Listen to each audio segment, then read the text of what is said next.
사랑에 관한 애틋한 감성으로 화제를 모았던 8월의 크리스마스. 청순한 미모로 많은 청춘들의 가슴을 설레게 했던 소피 마르소의 라붐.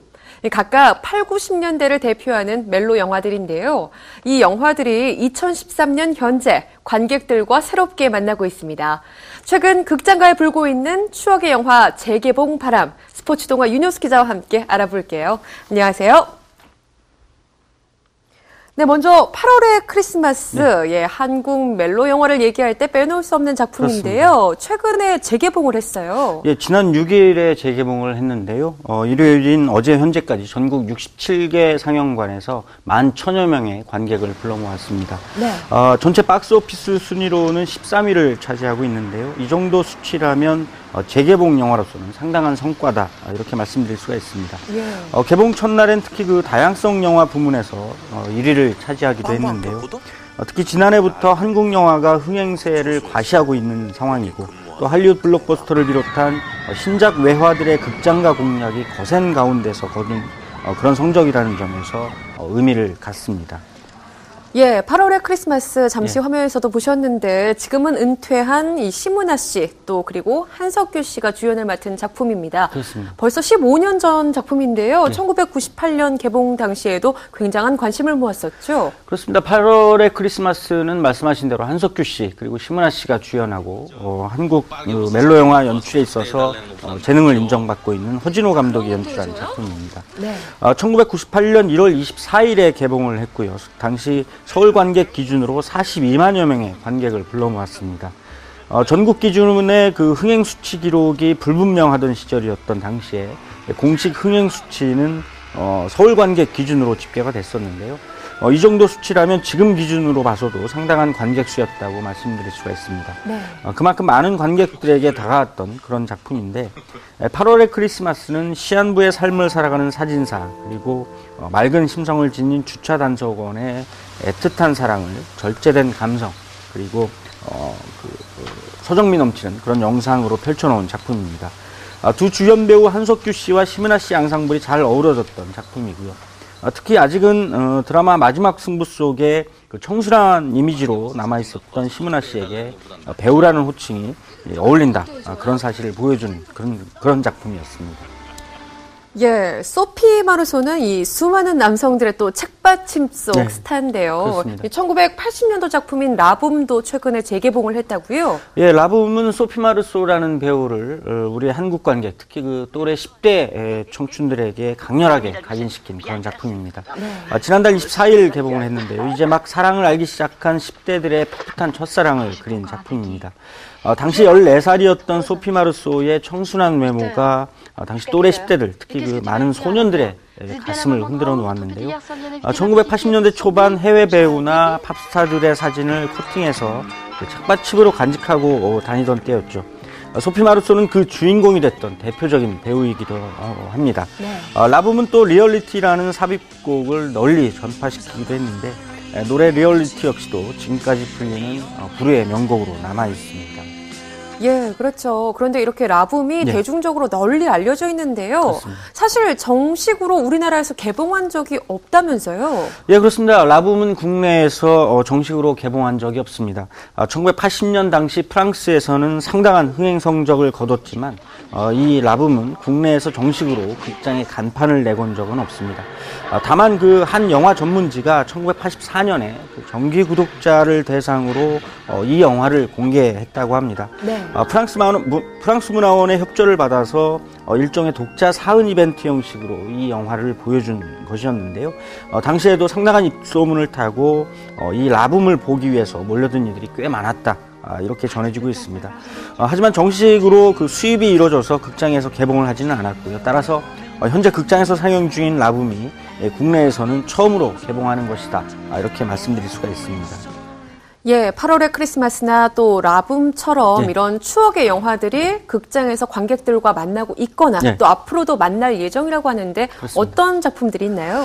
대체로 1980년대부터 1990년대까지 많은 관객의 사랑을 받았던 작품들이 대부분을 이루고 있습니다. 현재 극장에서 상영 중인 장 르노와 나탈리 포트만이 주연한 그 유명한 작품 레옹이 있습니다. 1994년에 국내에 개봉을 해서 상당한 화제를 모았던 작품이었죠. 또 우리 관객들의 아련한 정서에 다가갔던 일본의 이와이 슌지 감독의 연출작 러브레터도 조만간 개봉을 하게 됩니다. 극 중에 잘 지내시냐는 의미의 일본어 대사로 유명한 그런 작품이기도 하죠.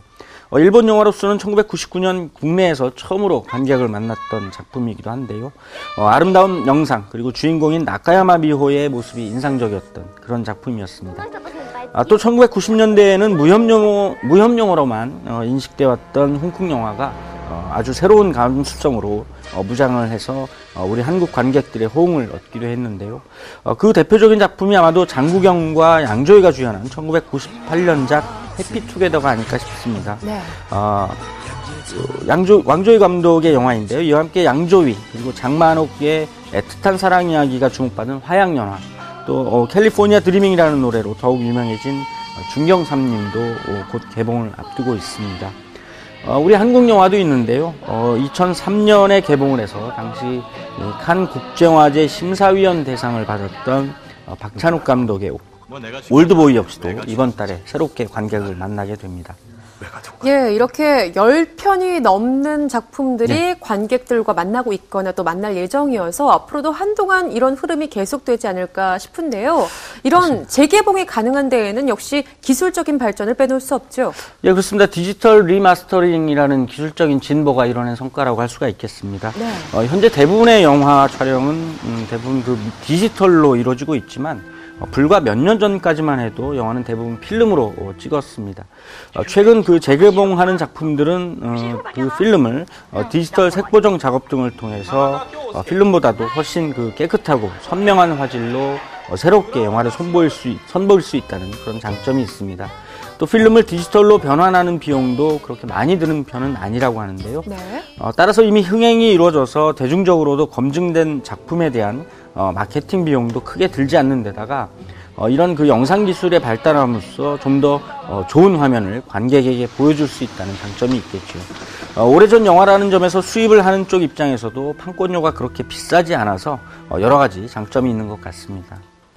예, 물론 뭐 기술도 기술이지만요. 지나간 것들에 대한 그리움, 또 추억에 대한 이런 아련한 느낌들이 이른바 복고 트렌드를 만들어내고 있는 것이 아니냐 이런 반응들도 있거든요. 예, 상당히 큰 요인으로 작용을 하는 것 같습니다. 특히 최근 1년 사이에 영화 건축학개론이나 드라마 응답하라 1997 같은 1990년대의 정서를 가득 담은 그런 대중문화 콘텐츠들이 잇따라 등장을 하고 있는데 또 이른바 70, 80 세대를 넘어서 1990년대에 유행했던 노래 혹은 가수들에 대한 관심도 크게 늘어가고 있습니다.